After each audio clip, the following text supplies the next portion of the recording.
ನಮಸ್ತೆ ಎಲ್ರಿಗೂ ಕಿಚನ್ ಕನ್ನಡತಿ ಯೂಟ್ಯೂಬ್ ಚಾನಲ್ಗೆ ಸ್ವಾಗತ. ಇವಾಗಂತೂ ಬೇಸಿಗೆ ಸ್ಟಾರ್ಟ್ ಆಗೋಯ್ತು. ಹಾಗಾಗಿ ಏನಾದರೂ ಒಂದು ತಂಪಾಗಿರೋ ಪದಾರ್ಥನ ಮಾಡಿಕೊಂಡು ಕುಡಿತಾನೇ ಇರಬೇಕು. ಯಾಕಂದರೆ ತುಂಬ ಬಿಸಿಲಿದೆ. ಹಾಗಾಗಿ ನೀರನ್ನ ಜಾಸ್ತಿ ಸೇವಿಸಬೇಕು, ಎಳ್ನೀರನ್ನ ಜಾಸ್ತಿ ಸೇವಿಸಬೇಕು. ಆದಷ್ಟು ಹೊರಗಡೆ ಜ್ಯೂಸು ಅವೆಲ್ಲ ಅವಾಯ್ಡ್ ಮಾಡಿ ಮನೆಯಲ್ಲೇ ಏನಾದರೂ ಆರೋಗ್ಯಕರವಾಗಿ ಮಾಡಿಕೊಂಡು ತಗೋಬೇಕು. ಅದು ಹೆಲ್ತ್ಗೂ ಒಳ್ಳೆಯದಿರುತ್ತೆ, ಹಾಗೆ ದೇಹಕ್ಕೂ ತುಂಬ ತಂಪು. ನಾನಿವತ್ತು ಒಂದು ಜೋಳದ ಅಂಬಲಿ ಮಾಡೋದು ತೋರಿಸ್ತಿದ್ದೀನಿ, ಜೋಳದ ಹಿಟ್ಟಿಂದು. ಅದನ್ನು ಮಾಡೋಕ್ಕೆ ಅರ್ಧ ಬಟ್ಲು ಜೋಳದ ಹಿಟ್ಟು, 1 ಬಟ್ಲು ಮೊಸರು, ಬೆಳ್ಳುಳ್ಳಿ, ಶುಂಠಿ, ಜೀರಿಗೆ, ಉಪ್ಪು ಮತ್ತು ಕೊತ್ತಂಬರಿ, ಈರುಳ್ಳಿ ತೊಗೊಂಡಿದ್ದೀನಿ.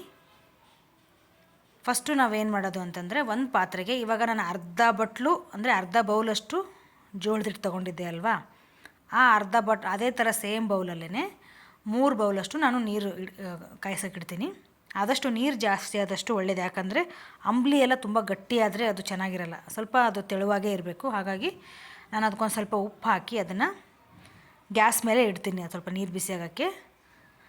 ಅದು ನೀರು ಬಿಸಿ ಆಗ್ತಿದ್ದಂಗೆ ಈ ಕಡೆ ನಾವು ಜೋಳದ ಹಿಟ್ಟನ್ನ ಸ್ವಲ್ಪ ನೀರು ಹಾಕಿ ಕಲಿಸ್ಕೊಳ್ಳೋಣ. ಒಂದು ಅರ್ಧ ಬೌಲಷ್ಟು ಜೋಳದ ಹಿಟ್ಟು ತೊಗೊಂಡಿದ್ದೀನಿ. ಸ್ವಲ್ಪ ನೀರು ಹೆಚ್ಚು ಕಮ್ಮಿ ನೋಡಿಕೊಂಡು ಅದು ಗಂಟಾಗ್ದಿರಂಗೆ ಸಪ್ರೇಟಾಗಿ ಒಂದು ಸ್ಪೂನ್ ತೊಗೊಂಡು ಅಥವಾ ಕೈಯಿಂದನೂ ಆರಾಮಾಗಿ ಕಲಿಸ್ಕೋಬೋದು. ನೀರು ಬಿಸಿ ಆದಾಗ ನಾವು ಗ್ಯಾಸ್ ಮೇಲೆ ಡೈರೆಕ್ಟಾಗಿ ಹಿಟ್ಟು ಹಾಕ್ಬೋದು. ಅದು ಪಾತ್ರೆಯಲ್ಲಿ ಕೆಲವೊಬ್ರು ಗಂಟಾಗುತ್ತೆ ಅಂತ ಹಾಕಲ್ಲ. ಹಾಗಾಗಿ ಈ ಥರ ಕಲಸಿ ಹಾಕ್ಬಿಟ್ರೆ ಗಂಟಾಗುತ್ತೆ ಅನ್ನೋ ಯೋಚನೆ ಇಲ್ಲ. ಹಾಗಾಗಿ ನಾನು ಆದಷ್ಟು ಇಲ್ಲೇ ಸಪ್ರೇಟಾಗಿ ನಾನು ಕಲಿಸ್ಕೊಂಡೆ. ಈಗ ನೋಡಿ ನೀರು ಚೆನ್ನಾಗಿ ಬಿಸಿ ಆಗಿದೆ. ಈ ಹಂತದಲ್ಲಿ ನಾವು ಆ ಕಲಿಸ್ಕೊಂಡಿರೋ ಜೋಳದ ಹಿಟ್ಟನ್ನ ಅದಕ್ಕೆ ಹಾಕ್ಕೊಂಡ್ಬಿಟ್ಟು ಒಂದು 2-3 ನಿಮಿಷ, 3ರಿಂದ 4 ನಿಮಿಷ ಕುದಿಸ್ಬೇಕು. ಸ್ವಲ್ಪ ಕೈ ಆಡಿಸ್ತಾ ಇರಬೇಕು, ಹಾಗೇ ಮಿಕ್ಸ್ ಆಗೋಕ್ಕೆ ನೀಟಾಗಿ. ಅದು ಒಂದು ಕುದಿ ಬರೋವರೆಗೂ ನೀಟಾಗಿ ಮಿಕ್ಸ್ ಮಾಡಬೇಕು. ಒಂದು ಕುದಿ ಬಂದಾಗ ನಾವು ಅದನ್ನು ಆಫ್ ಮಾಡಿಕೊಂಡ್ರೆ ಸಾಕು. ನೋಡಿ ಈ ಥರ ಹದಕ್ಕೆ ಬಂದಿದೆ, ಚೆನ್ನಾಗಾಗಿದೆ ನೋಡಿ. ಈಗ ಒಂದು ಕುದಿ ಬಂತು. ಸೊ ಇವಾಗ ನಾವು ಗ್ಯಾಸ್ ಆಫ್ ಮಾಡಿಕೊಂಡ್ರೆ ಸಾಕು. ಗ್ಯಾಸ್ ಆಫ್ ಮಾಡಿಕೊಂಡು ಅದನ್ನು ತಣ್ಣಗಾಕಿ ಬಿಡೋಣ. ಆ ತಣ್ಣಗಾಗ್ತಿದ್ದಂಗೆ ನಾವು ಈ ಕಡೆ ಸ್ವಲ್ಪ ಅದರಲ್ಲಿ ಹಾಕ್ಕೊಳ್ಳೋಕ್ಕೆ ಸ್ವಲ್ಪ ಮಜ್ಜಿಗೆ ರೆಡಿ ಮಾಡ್ಕೊಳ್ಳೋಣ. ನಾನೊಂದು ಬೌಲಷ್ಟು ಮೊಸರು ತೊಗೊಂಡಿದ್ನಲ್ಲ, ಆ ಮೊಸರನ್ನ ಫಸ್ಟು ಸಪ್ರೇಟಾಗಿ ಕಡ್ಕೊಂಡ್ಬಿಡ್ತೀನಿ. ಅದನ್ನು ಒಂದು ಬೀಟ್ರಿಂದ, ಕಡ್ಗೋಲಿದ್ರೆ ಕಡ್ಗೋಲಿಂದ ಹೆಂಗಾದರೂ ಮಾಡಿ ಫಸ್ಟ್ ನೀರು ಹಾಕೊಂಡ್ಬಿಟ್ರೆ ಅದು ನೈಸ್ ಆಗೋಲ್ಲ, ಮೊಸರು ಒಡಕ್ ಥರ ಬರುತ್ತೆ. ಹಾಗಾಗಿ ನಾನು ಫಸ್ಟು ನೀರು ಹಾಕಿಲ್ಲ, ಬರೀ ಮೊಸರನ್ನ ಅದು ನೀಟಾಗಿ ನೈಸಾಗಿ ಬೀಟ್ ಮಾಡ್ಕೊಂಡಿದ್ದೀನಿ. ಈಗ ಎಷ್ಟು ಬೇಕೋ ಅಷ್ಟು ನೀರು ಹಾಕ್ಕೊಂಡು ಚೆನ್ನಾಗಿ ಅದನ್ನು ಈ ಥರ ಬೀಟ್ ಮಾಡಿದ್ರೆ ಅದು ನೈಸಾಗಿ ಮಜ್ಜಿಗೆ ಅದಕ್ಕೆ ಬರುತ್ತೆ. ಈಗ ಸ್ವಲ್ಪ ಉಪ್ಪು ಹಾಕ್ಕೊಂಡೆ ನಾನು, ಅದರಲ್ಲೂ ಉಪ್ಪಿದೆ, ಇದರಲ್ಲೂ ಸ್ವಲ್ಪ ಮಜ್ಜಿಗೆ ಉಪ್ಪು ಹಾಕ್ಕೊಂಡೆ. ಅದು ರೆಡಿ ಇಟ್ಬಿಟ್ಟು ಮಜ್ಜಿಗೆನ ಈ ಕಡೆ ನಾವು ಜೀರಿಗೆ ತೊಗೊಂಡಿದ್ವಲ್ಲ, ಜೀರಿಗೆ ಸ್ವಲ್ಪ ಕುಟ್ಟಿ ಪುಡಿ ಮಾಡ್ಕೋಬೇಕು. ಇದೊಂದು ಚೂರು ಕುಟ್ಟಿ ಈ ಥರ ಪುಡಿ ಆಗಿದೆ ನೋಡಿ. ಈ ಥರ ಪೂರ್ತಿ ಇದು ನೈಸಾಗೋಲ್ಲ, ಸ್ವಲ್ಪ ಇದನ್ನು ತರಿಯಾಗಿದೆ.